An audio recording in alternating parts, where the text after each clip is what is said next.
Hi, everyone, and welcome back to the Period Tea podcast, where we will be talking to you about everything to do with your period. I'm Rebecca. And I'm Jasleen. And we are your hosts. To start off, we're going to start off with the land acknowledgement.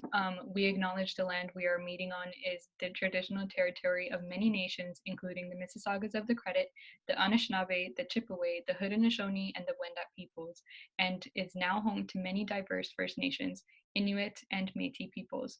We also acknowledge that Toronto is covered by Treaty 13 with the Mississaugas of the Credit. Awesome. Thanks for that, Jasleen. So today is probably one of the most exciting episodes that we're going to release, at least for me, just because it's so necessary. It's such a necessary conversation and just so applicable to my daily life, especially as an athlete. And I know Jasleen too, because she also is an athlete. So yeah, this kind of, I think this conversation is long overdue, and I don't think it's talked about half enough. It doesn't get enough recognition at all. So hopefully with this episode, we can kind of, shine some light on an issue that's maybe not looked at as much as it should be.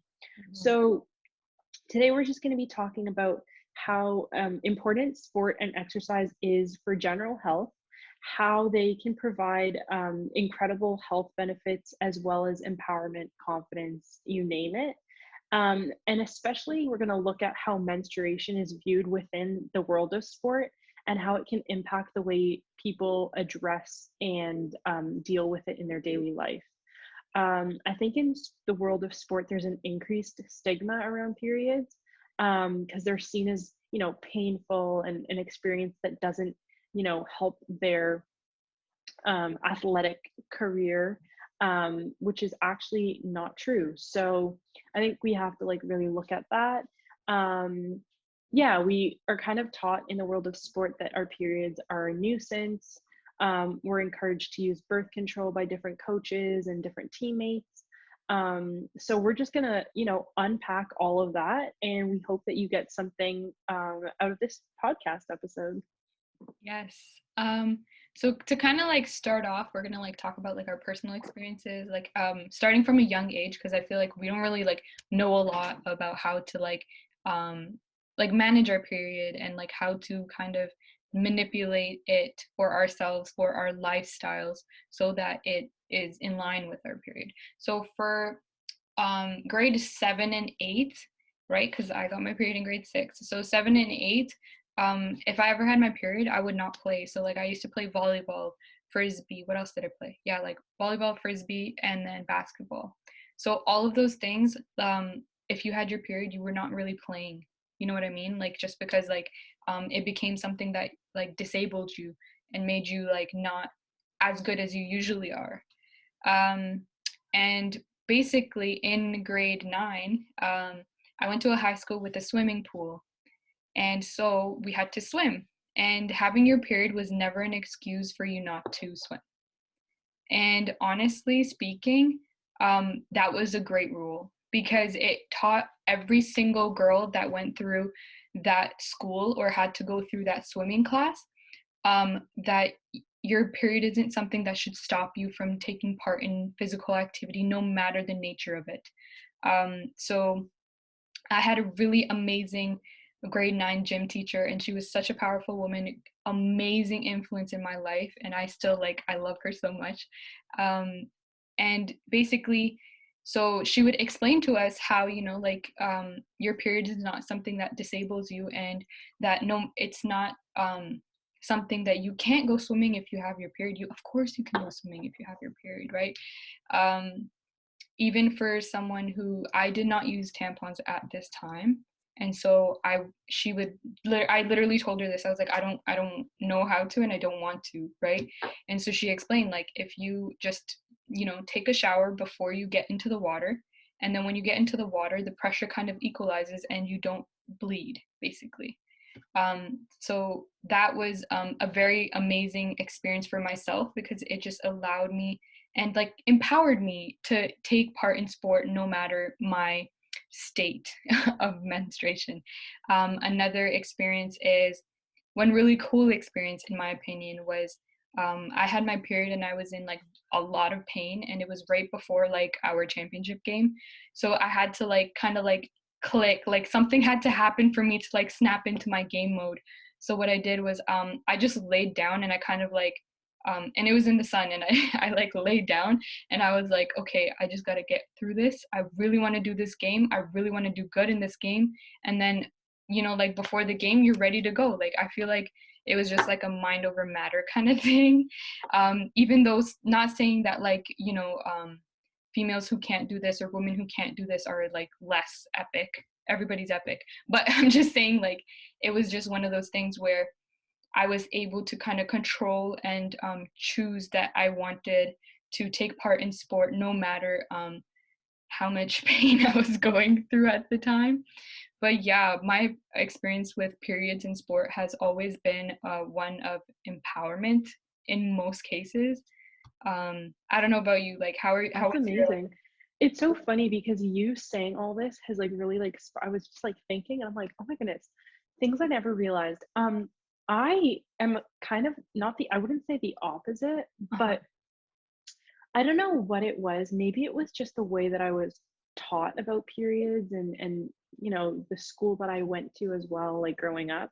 Mhm. Um, I never saw my period um, as any excuse to like not be physically active. And you know, it's funny because I have an older sister, and she's very much like she kind of like sounds a little bit like the same in the sense of what you're kind of saying. Like Mhm. she was, she was, and still very much is like weary of doing certain things when she's on her period, like swimming and all that kind of stuff. Mhm. And it wasn't until, and I'm younger than her, it wasn't until I told her like, yo, like you like don't have to let this kind of stuff stop you, that she started like doing more and more, which was kind of cool. But really, like I think a lot of people just actually don't know what they're able to do. Like they think, oh, you know, like it's not safe for me to do this, or oh, like it's not going to help me feel better. Whereas for me, sport and being physically active was the only way to feel like decently okay. Like it's weird because, okay, so I have terrible periods, like awful, really bad cramps. I experience a lot of, you know, PMS and all that kind of stuff and symptoms. Um, but I always found that when I was like at my most active, my period was always like not, I wouldn't say like better because I still went through a lot of the same crap, Mhm. but I would say that it was more manageable maybe, Mhm. and also kept me like distracted. Like it provided like a good distraction. So I wasn't thinking about the pain like that what my period was causing. It was more of just like the physical pain of like being a competitive athlete.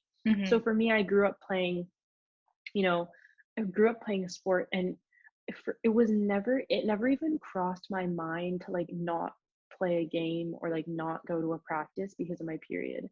And it's funny because now I have girls on my team, you know, who like they like say things and I'm like, like I don't think that's how it works. Like I don't think you can just not show up to practice when you're on your period. Like I Mhm. get it, periods suck, but like It's come on. just You your know what I view mean? on it, right? Yeah, and for me, it was kind of like a thing of like, sometimes I think we don't have women, like, we put down our capability. Like, we don't see how capable we are because nobody else around us is telling us that we're capable when it comes to the world of sport and physical activity. Everyone, you know, all the media, everyone's always constantly telling us, you know, we're not, you know, we're not that we're weaker, I don't want to say, but you know, that there's Fragile? something, yeah, like there's something there that's like, okay, you have an excuse to like not, you know, be active. Like you're on your period, like, oh, it's okay, like you don't have to do this. And for me, it was always like, no, like that's not an excuse. Show up to practice. Like, you know, yeah, it sucks and you might not perform your best, but that doesn't mean like don't show up kind Yeah, of so, thing. like, do your So best that day, you know, like, how yeah, like, whatever you can. exactly, exactly, whatever you can give. And I will first, like I will be the first to say that when I'm on my period and during like season, like yeah, it definitely has an impact. Like there's days where you just feel bloated and you feel like, honestly, you just feel like crap and you don't want to do certain things, but you do them. Like, and again, I think that can be attributed to personality and the way that you're brought up. Like that can be attributed to like a lot of things. But I think I've reached a point in life where I have very high expectations for myself. Mm-hmm. Also, we're going to address this a little bit later on, and I'm going to talk about a study that addresses this. But one really interesting thing is looking at like individual sports versus team sports, because I think that being on a team for me, it was always like, I never even thought, like, it would never even cross my mind to like not show up to something or like not do something because of my period, only because I was like, I can't do that to my team. Even if Or I'm like like not, accountability in a way, like is that what? yeah, it was like, okay, like, no, like this is bigger than like my period. Like I'll be fine. Like I'll live. Yeah. um Not to say that, like, again, like not to say that some days it like wasn't really crappy, for sure. I'm just like a very like team oriented person, always have been. I love teams, like I think they're Mm-hmm. amazing. And that was just one thing I always like found like very like important kind of thing. Yeah. So it's interesting how our experiences differ. And one really funny story that I have, I mean, I don't know if it's funny, but very interesting, is a cultural thing actually, because when I was 16, I went to India. Mm-hmm. And I remember we went for my aunt's wedding or my cousin's wedding or whatever. It's like aunt, cousin, like, yeah. So we went for her wedding, and on one of the days, we went to this little resort thing where we were going swimming, and there was a beautiful pool, and it was absolutely gorgeous. You can imagine like Indian weather, like a beautiful pool, Yeah. hot, shining sun. And I was the only girl swimming. Out of all the women there, I was the only one swimming. So at one point, and taken, these are people I had like just met for the first time because I'd never traveled to India before. So Mm-hmm. of course, like I was very like open and close with them because they're, you know, family and close family friends. Mm-hmm. But and I just have a very open personality. But these are people like I didn't really know much about, and I'm 16. Okay, so I'm like a young girl and they're all in like their 30s. Okay. And I went to them, we all went to like go to the bathroom in between, and I asked them, I'm like, why is like no one swimming? And they were all like, oh, we're all on our period. And I happened to be on my period. So I had a bunch of tampons in my bag because I started using tampons, and we're going to have an episode on this, but I started using tampons pretty young, I would say, mainly because I just found it atrocious to try and play sports in pads. I was like, there is no way you can get me to put that diaper on. Like for me, it felt like a diaper. I was like, there's no difference. Like I know it's there. It's uncomfortable. I don't like it. Mm-hmm. And I was more scared of like an accident happening with a pad on, whereas with a tampon, I was like, I don't even have to think about it, kind of thing. Mm-hmm. So I had a lot of tampons on me anyways. I was like, oh, like I have tampons if you guys want. And they were like, wait, what is that? Like none of them knew what a tampon was. And again, purely cultural. And they'd been taught that like when you were on your period, you can't go swimming. And I was like, okay, well, if anyone wants to swim, I think it's a beautiful day. There's tampons in my bag. I will literally show you how to use them. I will put They're it in. 30 and I'm 16. Anyways, it was cool because they all ended up coming swimming, and I was like, hey, yay, because I was like, Oh I my felt god, so that is out of it. so Yeah. amazing. And I like showed them all how to use tampons, and then after they were like, oh my goodness, these are like so much better. And I was like, yeah, I know. Like I try and convert everyone to tampons that I meet. I just think they're incredible. Like I could never go back. Good. What's it called? Another thing I wanted to talk about culture is like religion. There are like not for my I religion, know. but I know that some religions have like where when you're on your period you can't pray, or when you're on your period, like there are Yeah, some it's like religions, unclean. yes, so they're not pure, so they can't Yeah. cook, they can't clean. They're usually like in a separate room from males. This is in like very rural, like cultured religious places in India that I'm talking about. Yeah. It's definitely not carried on like to here. Yeah. I know that some cultures celebrate their period. So there are some cultures like when a girl gets her first period, they have like a whole ceremony about it, which is kind of like funny because like then like the whole world knows. But like I know like a lot of my friends, they had this ceremony and like they would have to be like, oh, it's so embarrassing because like all of the uncles and the aunts know. But I guess like for in cultures, like in any culture, I feel like when a girl gets her period, that's basically like, okay, now she can get pregnant, so now she's able to like have children, and then she gets married and like blah blah blah. So it's basically telling the world that she's ready to go, which is like which how is my friend interesting. explained it though. Yeah, it's interesting because, and I guess like again, that comes to, that it's a cultural thing, right? Like Mm-hmm. in certain cultures, like Western culture, we might be like, what the heck? Like, like have a party, but in other cultures, it's like, no, like that's the norm, right? So Exactly. it's very interesting how that impacts it. And I would say culture plays a large role in sport participation during menstruation for sure. Yeah. Yeah. So the first kind of like study that I'm going to talk about and just like provide a little bit of background Mm-hmm. is actually one that really like stuck out to me because I do play rugby. So I currently play rugby at U of T, and so this paper looked at professional rugby players and menstruation, and it was a study that was conducted.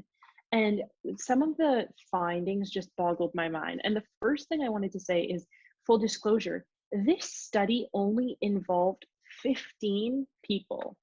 Now, it was a qualitative done like design, so it was based on interviews and so might not be, it's accurate in some things, not as accurate in others maybe. Mm-hmm. But I just found it so interesting, like 15 people is doesn't even begin to cover, like in those 15 people you wouldn't even have people who struggle from something that a lot of people might struggle from, right? So it's not a good enough population in my opinion, but some of the findings I thought were really interesting. So for example, 93% of the 15 people experienced menstrual symptoms and had a negative regard for their period. And taken, these are athletes, right? So that makes sense to me.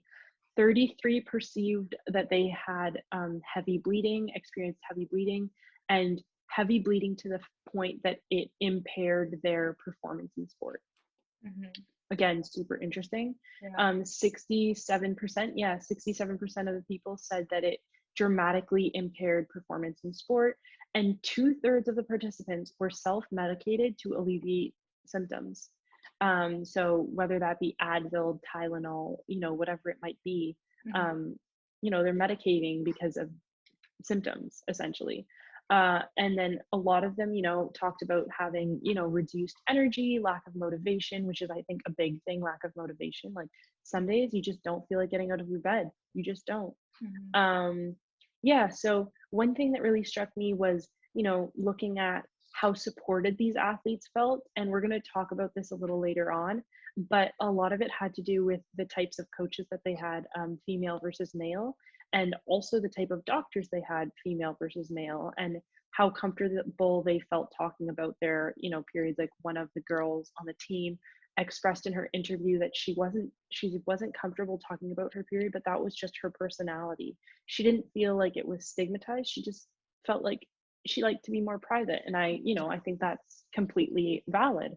And then I think around 77% of the people were not using a hormonal contraception.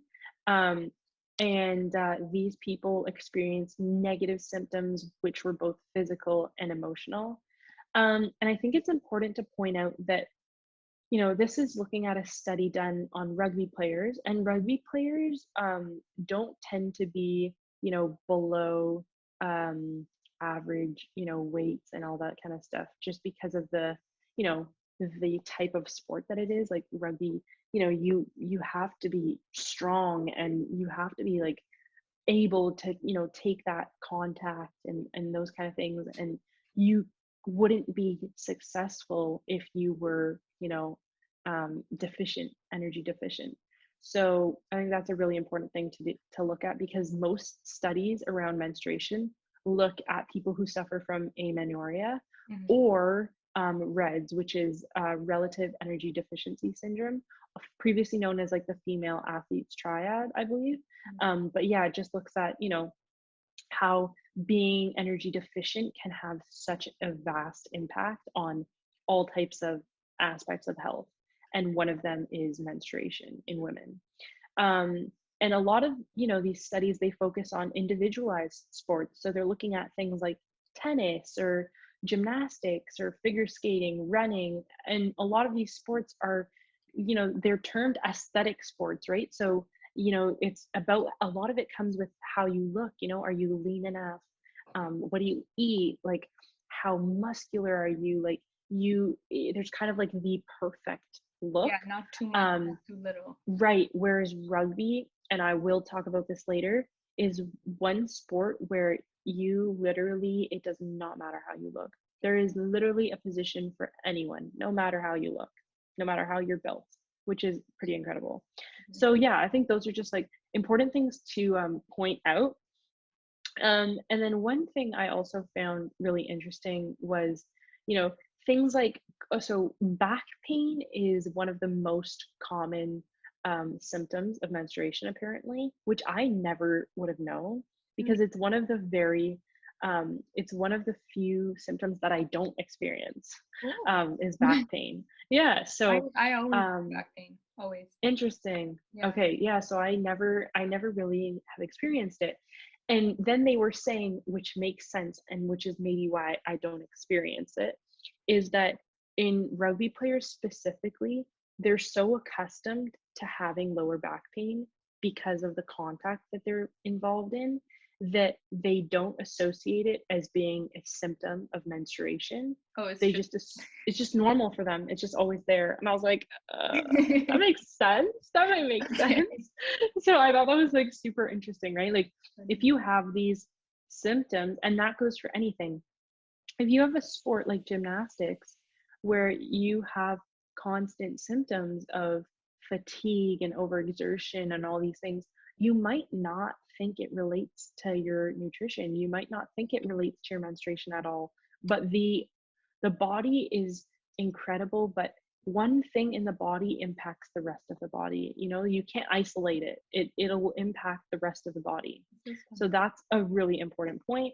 And then the last point I just wanted to touch upon, and I think you're going to talk about this a little later because I know this kind of struck a chord for you, was that a lot of the people involved in this study talked about how they really disliked how, they had to wear certain uniforms, like the uniforms that they had to wear, they didn't feel like they helped. They felt that they made the thing worse. And at first I was like, uniform, like, who even thinks about it? Then I was thinking, if you have to wear white shorts for a uniform and you're on your period, like, that presents a thing of like, the whole time you're paranoid about leaking or something happening, and you're not focused on like playing the sport to the best of your ability. Same thing with a practice. If you go to a practice and you're not feeling comfortable in the clothes that you have to wear to practice in, like, that's going to impact your performance.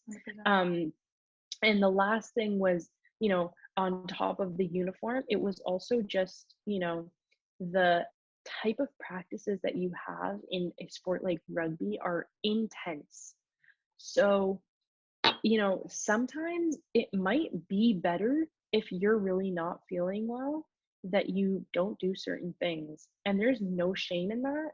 Like, there's certain stages in the menstrual cycle where your body is more fragile, and that is perfectly okay to recognize. Like, it's okay if you need to sit it out. It's okay if you need a rest day or a couple of rest days. I think it's important that we recognize that, and we don't overexert ourselves to the point where we don't judge ourselves or shame ourselves for resting. Like, that's okay. You need extra rest. Your body's going through a ton of things, and you need to be able to rest and support your body so you can maintain health.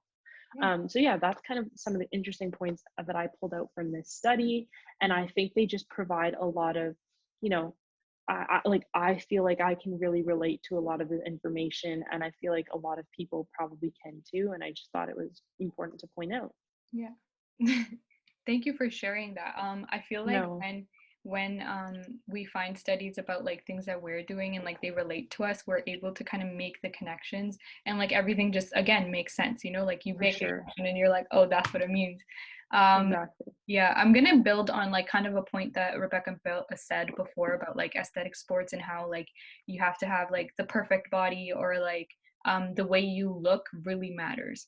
So there was a Mhm. study done and they kind of looked at 109 female subjects and within 7 different sports disciplines. So there were many different disciplines and it kind of just looked at like the eating attitude, the weight perception, diet intake, and their menstrual function.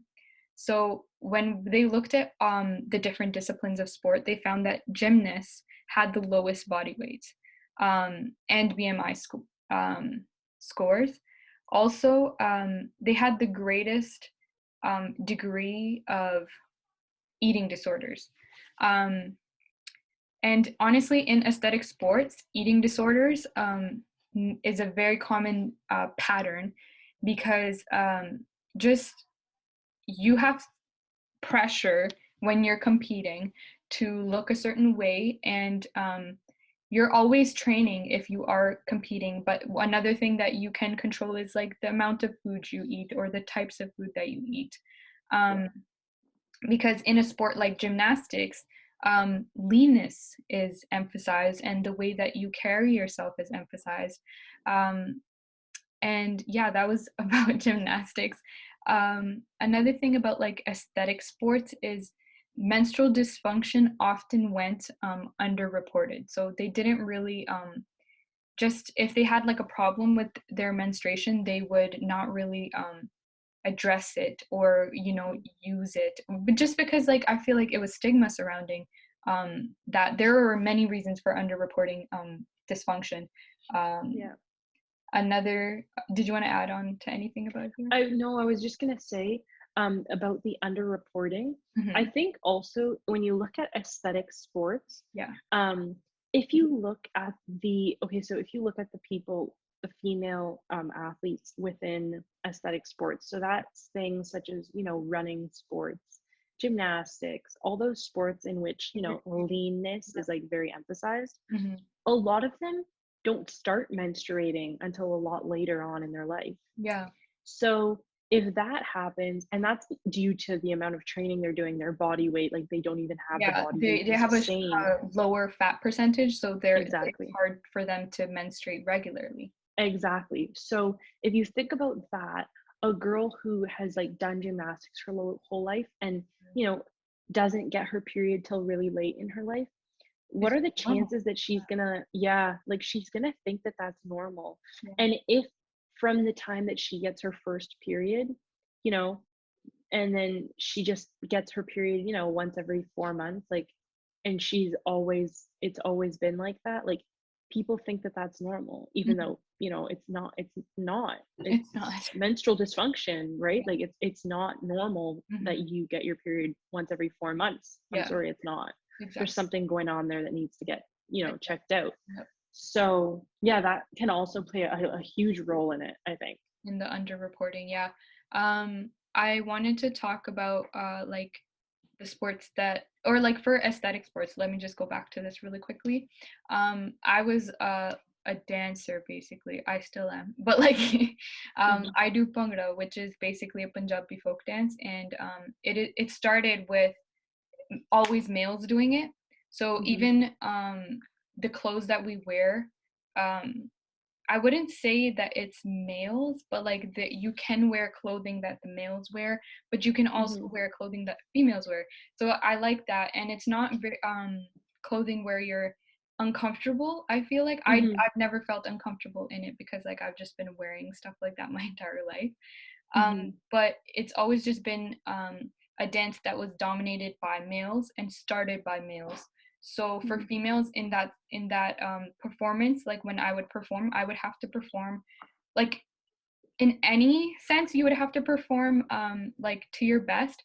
But I was usually on girls teams and I would push girls because I used to like choreograph and like lead them and everything. So I would push girls and I would want them to do their absolute best. And I made mistakes where I would be like, oh, it doesn't matter if you're on your period, we're here to perform. It's one day, you can do this. And I mhm. don't know if that was a positive thing or a negative thing in me pushing them, you know what I'm saying? Yeah, I think I think sometimes, like, kind of coming back to this, and I'll keep saying this because it's something that I've realized and I really think it's really important to address, is that, sometimes we as females, we set the bar too low for ourselves. Yep. And And sometimes, society sets the bar too low for ourselves. So you feeling guilty about pushing them, I promise you that guilt wouldn't be there if it wasn't like that, right? Like, yeah, I just think that yes, there is a degree of understanding and empathizing that needs to be done, but there is also the degree of pushing people, yeah, like, yeah, and I think there's nothing wrong with that, being pushed physically, there's nothing wrong with it. Now, if it's in an unhealthy way, if you're pushing them and the way that you talk to them is negative and all that kind of stuff, then that can become a negative thing.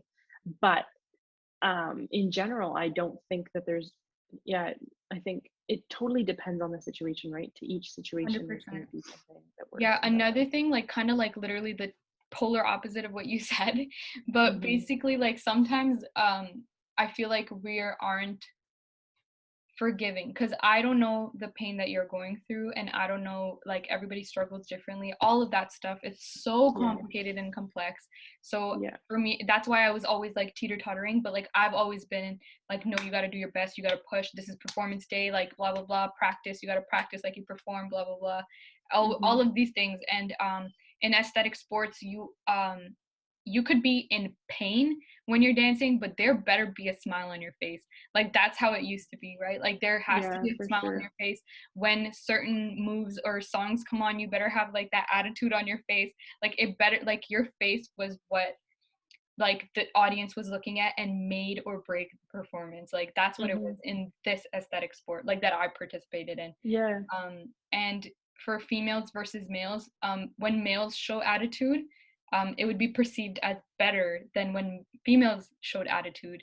Like Yeah. attitude as in like the way that they moved or like things Yeah. like that, right? And it was just Yeah. perceived differently because of, I believe, like males are not seen as someone who expresses themselves through their face versus females. I know myself. I know I express everything I feel. It comes onto my face. Okay, Literally in like my eyes. People yeah, always say that to me. yeah, you're actually, yes, your eyes. Yeah. But yeah, that's for the aesthetic sports. Kind of moving on to like a sport that I took after actually not after dancing, but like I kind of stopped dancing like end of high school. And Hmm. then I took up boxing. I am so happy that I took up boxing. It's such an empowering sport.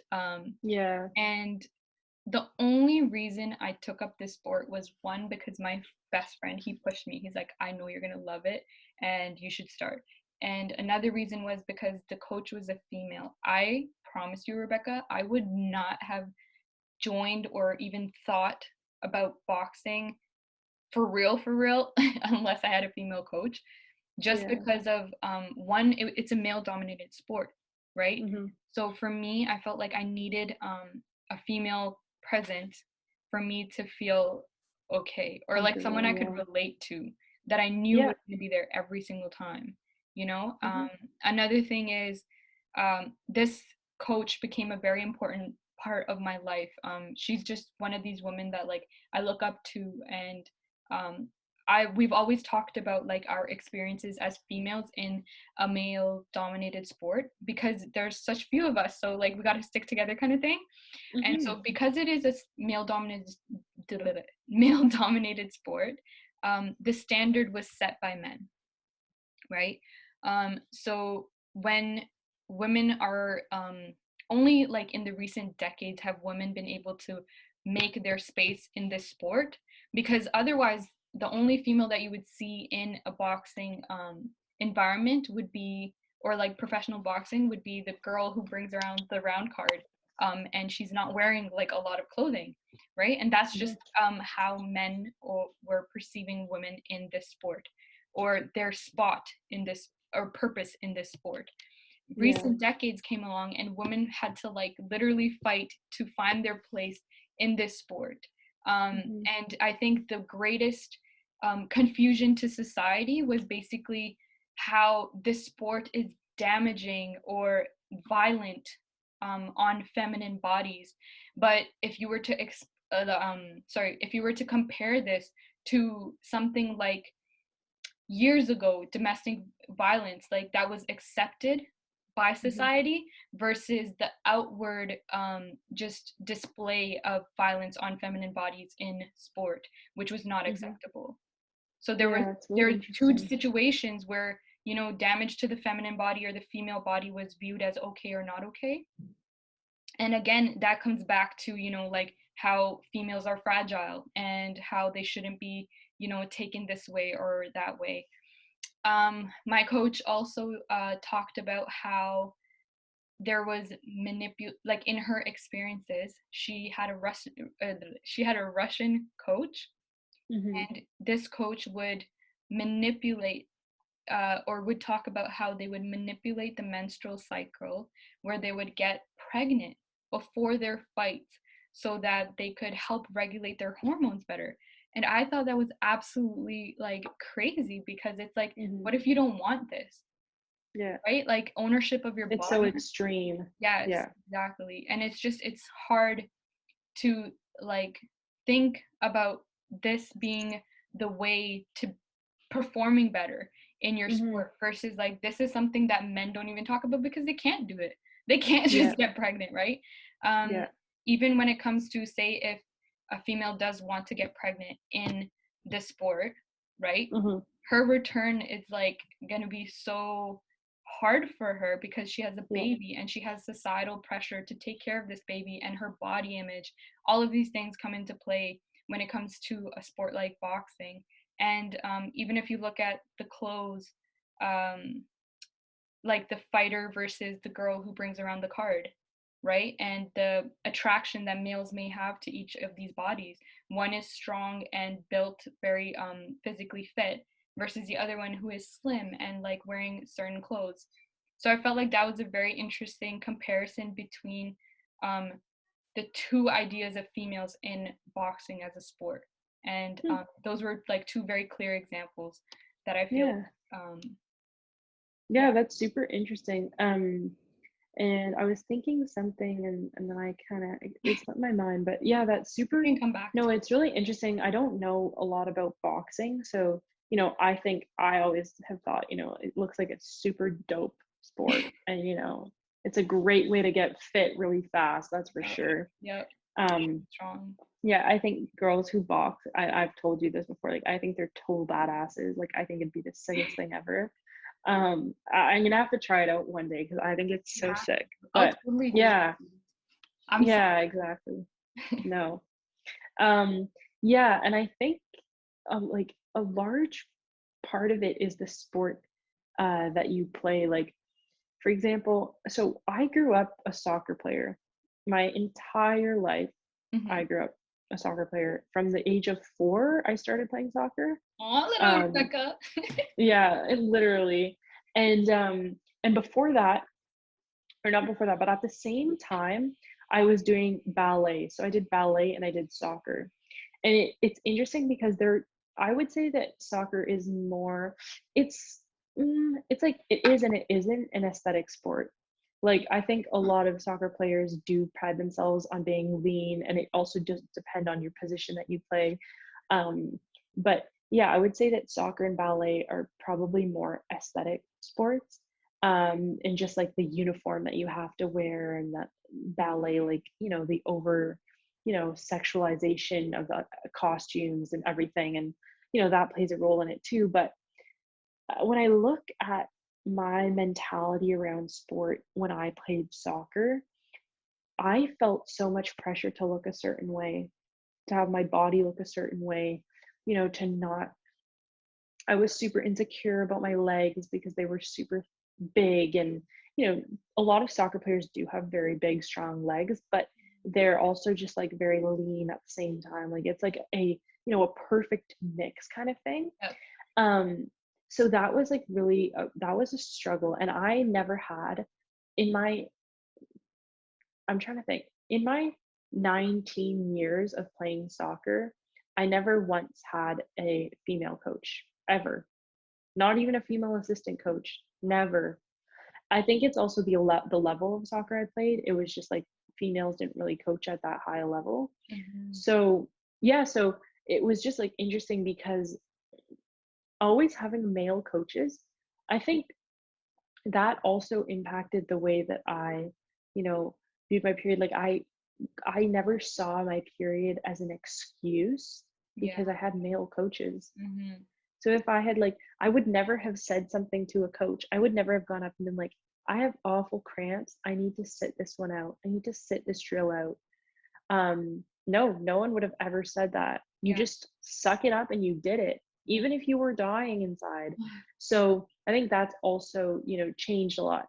And now when I started playing rugby in university, my coach was female all of a sudden.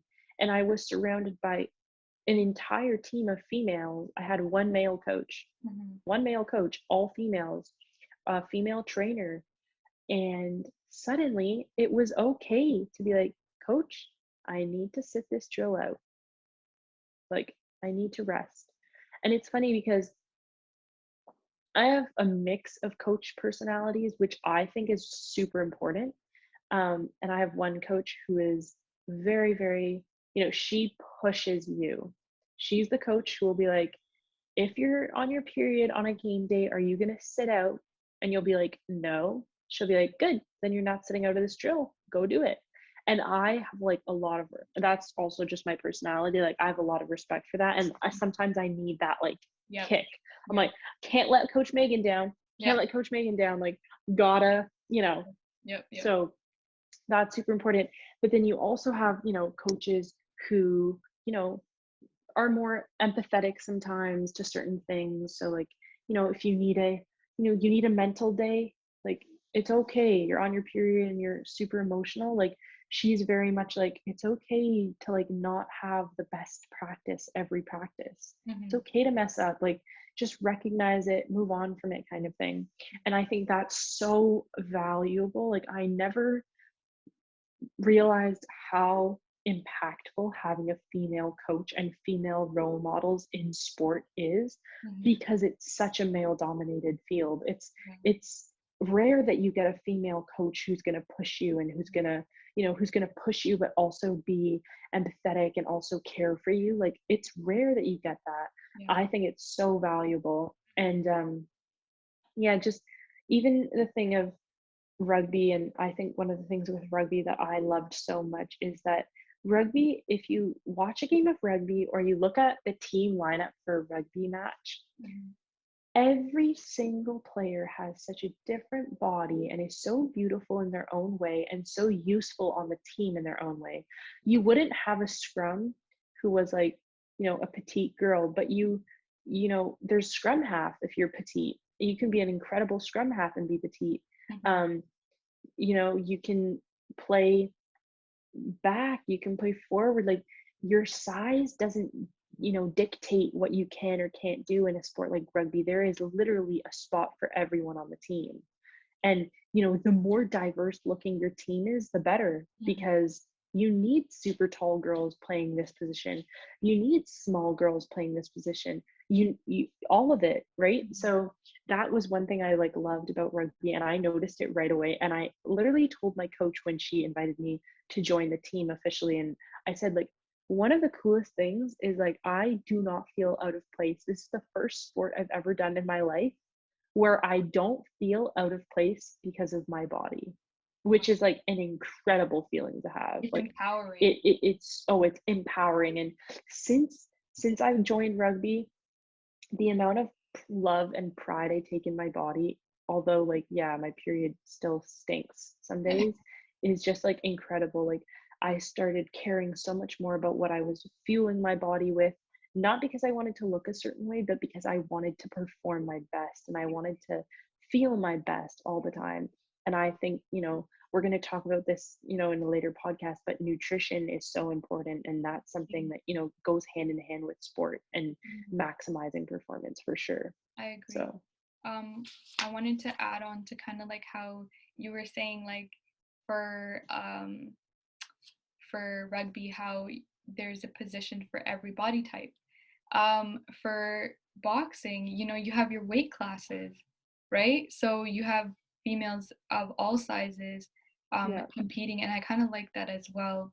And it's really cool because rugby is a team sport, but in boxing, you could be just training with all guys. And when I am training with another guy, I notice how they kind of are gentler or like more Mhm. gentle. But when I'm with my guy friend who knows me and we train together, he doesn't let me just like be, Comfortable. yes, or exert myself less because I'm a girl and he's a Hmm. guy. Like, Yeah. he's always pushed me or treated me as an equal, and that's what I appreciate, right? Yeah. Whereas You need guys who that. don't know you, right, they might treat Yeah. you differently. But yeah, that's the thing about weight. I just wanted to talk about the weight class as well. Yeah. At I it. actually think that's so cool. Yeah, and I think, we talked about coaches and how that plays a role in it. I Mhm. think it's super important to be able to feel like you can reach out to your coaches and Oh, for sure. talk about that kind of stuff. And, yeah, and training with different types of people can also help to, it can help to mold you into the person that you want to be. Like, Exactly. it sounds like cheesy, but it's like, if you want to be tough, train tough, Yeah. you know, Yeah. be tough. And And it's that okay. doesn't, yeah. Sorry, go It ahead. doesn't mean that you can't have vulnerable moments. It's Yeah. it's okay to have emotional moments. Like, it's okay to break down. It's okay to Yeah. fail. Like, you Moving know, forward is the end goal, right? exactly, exactly. Mhm. Yeah. So that kind of, wraps up our discussion for today about sport and periods. And I mean, I hope, I know I learned something, and I hope you learned something. And I hope, everyone who watches this and listens to this learns something, because I think it's so incredibly important to recognize how, sport can have such a positive impact, but it can also sometimes have a negative impact, Yeah. especially depending on how we view it and how we let it affect us. So I think it's really important to recognize that, and, make adjustments where needed, Yep. ask for help, reach out. Yeah. Yeah, just Awesome. like final thoughts for this Hmm. podcast. Just the way that how powerful having female role models in sport has, impacted us as athletes Yeah. surrounding our periods. And how it's not something that is viewed as disabled, or it's not something as viewed as you're not allowed to do this, you're not allowed to do Hmm. that. At the end of the day, it comes about listening to your body, taking care of your body, and doing what's best for you, right? And Yeah. like, male coaches can get uncomfortable with that. I know that for myself, like, I've always like, how, I don't know, like how you said, like, I've never felt comfortable talking to a male coach about menstruation, Yeah. period, Yeah. like, Yeah. period.